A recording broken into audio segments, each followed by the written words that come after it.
Welcome to Jim's Kitchen. 'Tis the season to have some fun Thanksgiving recipes. I found an exciting recipe for a sweet potato casserole from my secret ingredient cookbook. And guess what the secret ingredient is? Gingersnap cookies. Let's get cooking. I've chopped and cooked a few sweet potatoes until they were nice and soft.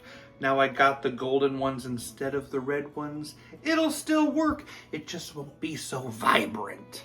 I'm gonna start by mashing them a bit. Let's add half a cup of melted butter, half a cup of brown sugar, half a cup of half and half, teaspoon of vanilla, and 3 eggs. And then combine that until nice and smooth. And let's pour that into a prepared baking dish. In another bowl, we need half a cup of brown sugar, 2 tablespoons of flour. I've cubed up a 1/4 cup of butter. Let's combine that until we get a nice crumbly texture. We need 16 ginger snaps. Let's give it a pulse.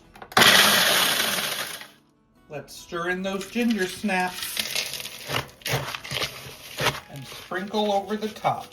We're gonna cook this at 350 for 25 to 30 minutes. It smells so good. Ginger snap sweet potato casserole. You know, I'm not a big fan of the marshmallow sweet potato casserole, so I'm very excited about this.